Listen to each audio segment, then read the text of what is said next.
Have you ever felt that life is moving too fast, yet something is still missing? Have you ever looked around and wondered, what is the true purpose of all this? Today, I invite you on a journey, not just any journey, but a path that has transformed millions of lives for over 2,600 years. This is the story of awakening, the story of Siddhartha Gautama, the man who became the Buddha. But who was he really? Was he a god, a prophet, or just an ordinary man? And most importantly, why does his journey still matter today in our modern, chaotic world? To truly understand, we must go back, not just to history, but to a time when a single realization changed everything. Siddhartha was born into royalty, surrounded by luxury, shielded from suffering. His father, fearing a prophecy that his son would abandon the kingdom, kept him within palace walls, offering him only pleasure and comfort. But deep inside, Siddhartha felt something was missing, a quiet whisper in his soul, telling him that life was more than this golden prison. And then, one day, everything changed. He stepped beyond the palace gates, and what he saw shattered his perfect world. An old man, bent with age, a sick man, suffering in pain, a lifeless body covered in white cloth. For the first time, Siddhartha saw the truth. Everything that is born must grow old, fall ill, and eventually die. Something awakened in him. A question burned in his heart. Why do we suffer? What is the purpose of life if it all ends in pain and death? Determined to find the answer, he left everything behind. His wealth, his power, even his beloved family. He wandered into the forests, seeking wisdom from great teachers, meditating for days without food, pushing his body to its limits. Yet, no answer came. Until one night, under a Bodhi tree, he let go of everything. His desires, his fears, his self. And in that stillness, in that silence, something profound happened. He awakened. He saw the world as it truly is, not as a dream, not as an illusion, but as a flowing river of change. He understood suffering, not as a punishment, but as a teacher. And most importantly, he found a path, a way to free oneself from suffering. This path, the middle way, was neither self-indulgence nor self-denial. It was balance, awareness, understanding, and so he became the Buddha, the awakened one. But he was not a god, nor a savior. He was simply a human being, just like you and me. A man who saw beyond the illusions of the world and found a deeper truth. And this truth, this path, is still here for us today. In a world full of distractions, fears, and endless desires, we are all searching for something. Peace, meaning, freedom. And just like Siddhartha, we too can awaken, not in some distant future, not in another lifetime, but here, now, in this very moment. The journey of awakening is not about escaping the world. It is about seeing it with new eyes, eyes that are clear, compassionate, and truly awake. So I ask you, are you ready to wake up? The story of Siddhartha Gautama, the man who would one day become the Buddha, begins not in battle or conquest, but in a dream. One night, Queen Maya, the mother of Siddhartha, had a vision unlike any other. She saw a radiant white elephant, majestic and pure, descending from the heavens and gently entering her side.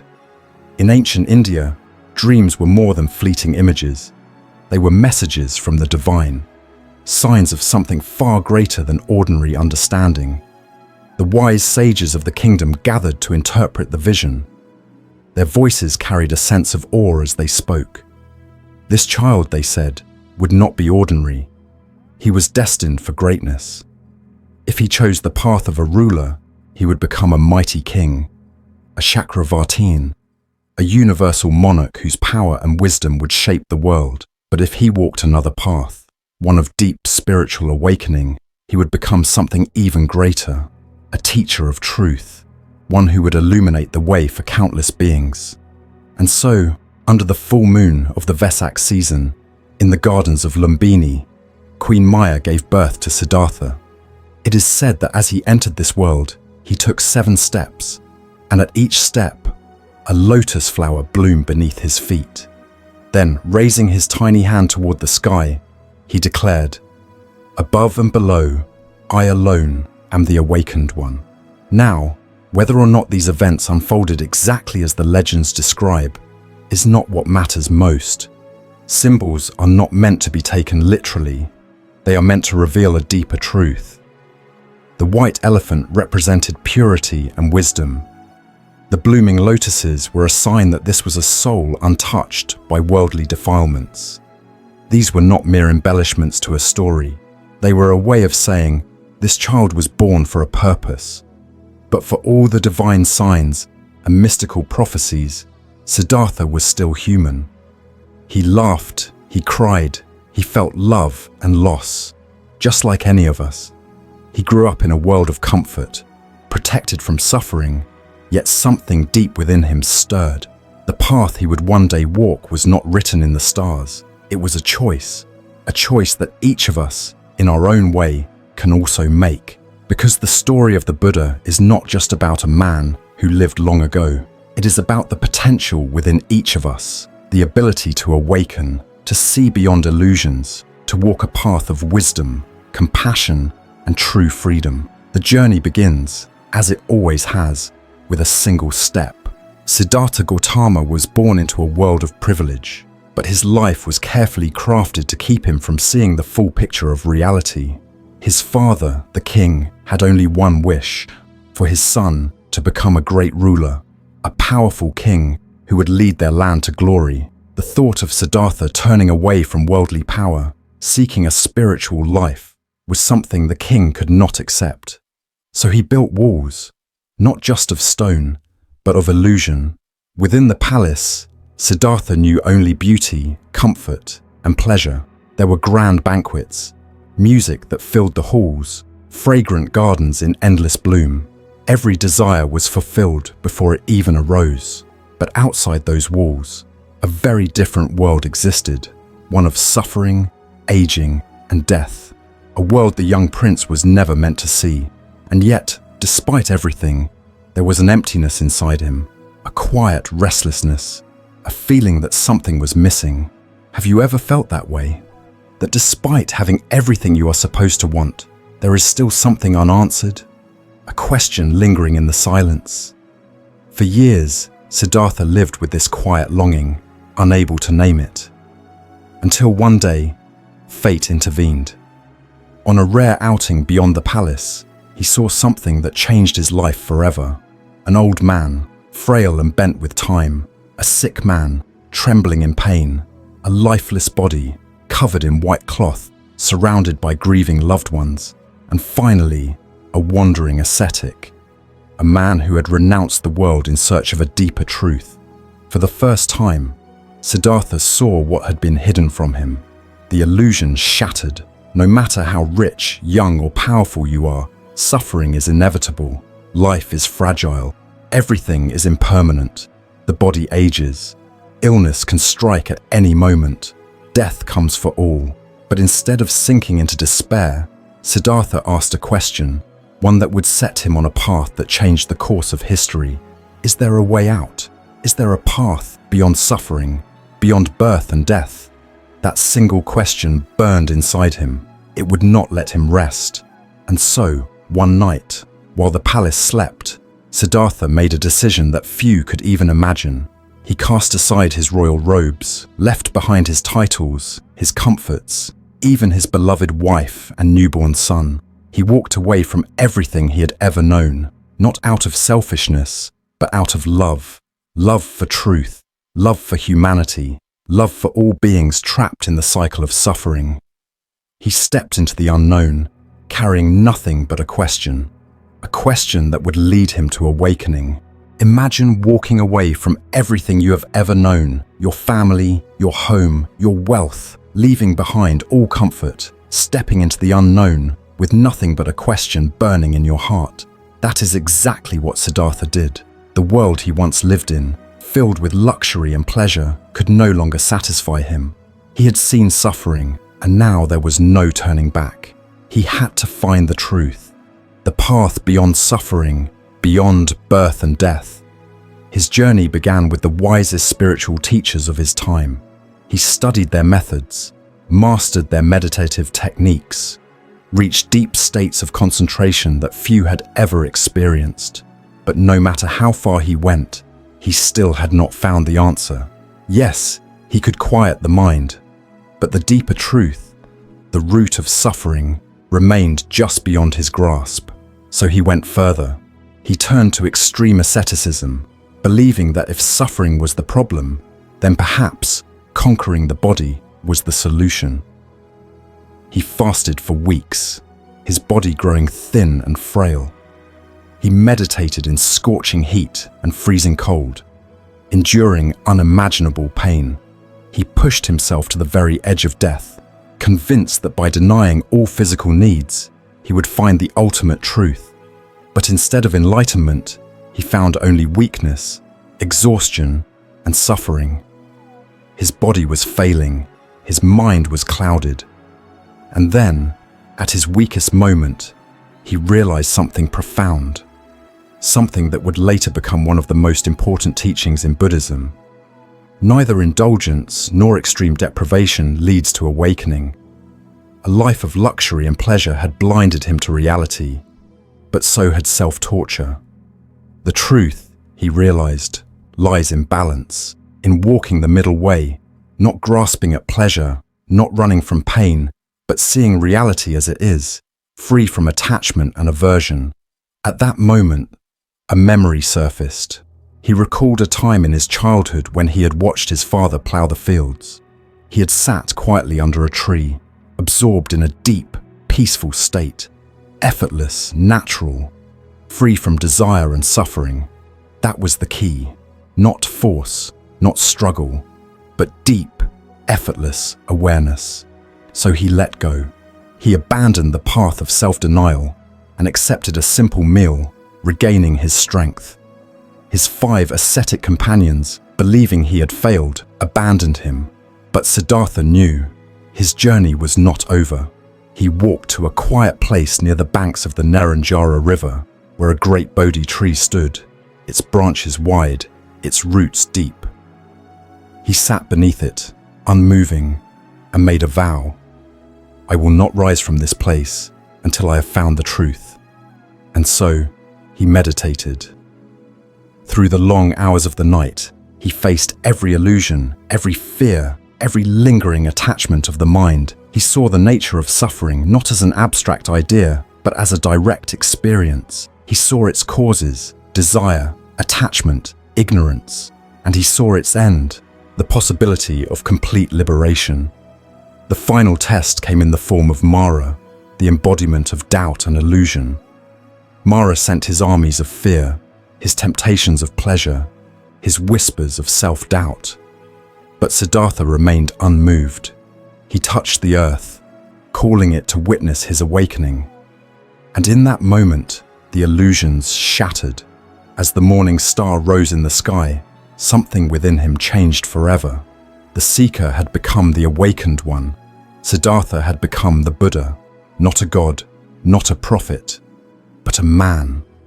One who had seen through the illusions of the world and awakened to the deepest truth. And this truth, it was not just for him, it was for all beings, for all of us. The path to awakening was open, the journey had just begun. The Buddha's first teaching, the path to liberation in the quiet shade of a Bodhi tree. After years of searching, Siddhartha Gautama found what he had been seeking, the truth that would liberate countless beings from suffering. His first teaching was simple, yet it shook the foundations of the world. Suffering exists, but it is not without an end. Before a small gathering of seekers in the deer park at Sarnath, he spoke the words that would guide humanity for millennia to come. He revealed the Four Noble Truths, not as dogma, but as something to be seen, tested, and realized within one's own life. The first truth: suffering is an undeniable part of existence. From the moment we are born, we experience pain, loss, aging, and ultimately death. Even moments of joy are fleeting, shadowed by the fear of change and impermanence. The second truth: suffering has a cause. It does not arise without reason. Our craving, our endless desire for pleasure, for things to remain as we wish them to be, binds us to suffering. We grasp, we cling, we fear. And in our ignorance, we create more suffering for ourselves and for others. The third truth: there is an end to suffering. Liberation is possible, just as a fire, given no fuel, will eventually fade into silence. Suffering, when understood and let go, will dissolve. The fourth truth: there is a path leading to the end of suffering. This is the noble eightfold path, a way of living that brings wisdom, ethical conduct, and mental discipline.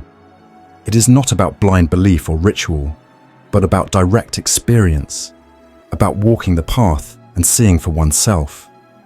And so, the Buddha did not claim divine status. He did not ask for worship or unquestioning faith. He simply pointed the way, inviting each person to look deeply into their own heart and ask, "What is the cause of my suffering? Can I be free?" His words resonated across castes, across ages, across nations. Kings left their thrones to follow him. Merchants, farmers, warriors, and beggars sat together as equals, listening to his teachings. And for 45 years, the Buddha walked the dusty roads of India, never resting, never tiring, offering the same message to all. There is suffering, there is a cause, there is an end, and there is a path to freedom. Even now, thousands of years later, his voice echoes through time, in temples filled with incense, in quiet meditation halls, in the heart of anyone who longs for peace. The journey begins not in some distant place, but here, not in another lifetime, but now. So the question remains, will you walk the path? The timeless wisdom of the Buddha, a teacher for all beings in the vast history of spiritual traditions, few figures stand as universally revered as the Buddha. His teachings were not confined to one land, one people, or even one realm. They reached beyond human understanding, beyond the boundaries of our world, touching even the celestial beings of legend. Ancient texts speak of divine beings, shining devas from the highest heavens, coming to seek his wisdom. These luminous figures, often unseen by mortal eyes, were said to descend to where he taught, humbled in the presence of his insight. Kings of the gods, powerful beyond imagination, bowed before him, not out of mere reverence, but out of recognition of a truth greater than their celestial splendor. But whether one takes these accounts literally or sees them as symbolic, their message is profound. Wisdom knows no boundaries. Truth is not the possession of any single race, class, or even species. It belongs to all who seek it with sincerity. The Buddha himself did not set barriers on who could walk the path. A king or a beggar, a scholar or a farmer, a man or a woman, none of these distinctions mattered. What mattered was the willingness to see, to understand, to be free. And that is why, more than 2,600 years later, his teachings still resonate. They were never just about rituals or belief. They were not bound to temples, statues, or sacred texts alone. They were about something far deeper, the nature of human experience itself, suffering, desire, impermanence. These are not ideas limited to one age or one people. They are woven into the very fabric of existence. The fears of an ancient merchant are no different from the anxieties of a modern worker. The longing of a king in a palace is no different from the yearning of a villager in a small hut. The Buddha did not teach to create followers. He taught so that others might see for themselves, not to worship him, but to awaken, not to hold on to his words, but to live them. This is why his message endures. It does not fade with time. It does not lose meaning as civilizations rise and fall. Because truth is not something that changes. It is simply something to be realized. The Buddha's light still shines, not from some distant past, but within the heart of anyone who dares to question, who dares to seek, who dares to walk the path. And so the question remains, will you? The Buddha's final teaching, a call to awaken as the Buddha's long journey neared its end. His disciples gathered around him. They had followed him for years, walked beside him on dusty roads, listened to his words under moonlit skies. Now, in the quiet of his final moments, they awaited his last teaching. But he did not speak of miracles. He did not promise divine rewards or secrets of the universe. His final words were simple, yet profound. Strive on with diligence. No grand farewell, no mystical revelation. Just a reminder, direct and unwavering, that the path to liberation lies in one's own effort. Because enlightenment is not something given. It is not a gift from gods, nor the result of blind faith. It is something that must be realized step by step through deep understanding and unwavering practice. For over 45 years, the Buddha had never positioned himself as a savior. He did not ask to be worshipped. He did not claim to hold power over life and death. He was only a guide, pointing the way. His teaching was never about building temples, performing rituals, or seeking blessings. It was about seeing clearly, understanding suffering, its cause, and its end. And this is the true power of Buddhism. It does not promise miracles. It does not offer easy salvation. Instead, it offers something even greater: clarity, freedom, peace. Not a heaven to escape to, but a mind free from illusions. Not prayers to change the world, but wisdom to understand it. The journey is not an easy one. There are doubts, there are struggles, there are moments when the weight of the world feels unbearable, but the path remains open, always waiting for those who choose to walk it. No one else can walk it for you. No one else can give you enlightenment. And that is both the challenge and the beauty of this path. In his final breath, the Buddha did not leave behind a commandment, nor did he ask for devotion. He left behind a choice. The choice to awaken, the choice to see, the choice to live with wisdom, free from suffering. And so the question remains, as it always has, as it always will. Will you take the first step, bringing the Buddha's teachings into everyday life? How do we apply the Buddha's wisdom in our modern world? Do we need to leave everything behind, shave our heads, and retreat to a monastery? No, the truth is much simpler. It begins with awareness. Right now, in this very moment, as you listen, as you breathe, life is unfolding. But how often do we truly notice it? How often do we live fully present, instead of being lost in thoughts of the past or worries about the future? The next time you feel overwhelmed, pause. Take a deep breath. Feel the air entering your body, filling your lungs. Observe your thoughts, not as an enemy, not as something to fight, but as a passing river. Watch them flow, without judgment, without attachment. That is meditation, not something confined to temples or retreats, but something you can practice anywhere, at any time. And what about the moments when anger rises, when emotions threaten to take control? Before reacting, pause. Ask yourself, is this response coming from wisdom or from ego? Will my words bring peace or more suffering? In that pause, in that single breath, you reclaim your freedom. You choose not to be a slave to impulses, but to act with clarity. This is the essence of Buddhism, not escaping the world, not rejecting it, but seeing it as it truly is, not running away from problems, but meeting them with understanding and compassion. And the beauty of this path is that it is for everyone. It does not matter where you live, what language you speak, what beliefs you hold. It is not reserved for monks or scholars. It is for the mother raising her children, the worker in the busy city, the elder reflecting on a lifetime, the student seeking direction. The Buddha's wisdom is not a relic of the past. It is alive, breathing, waiting to be realized in every moment of our lives. The path to awakening is not distant, not hidden in ancient texts or sacred places. It is here, now, in the choices you make. So the question remains, are you ready to wake up?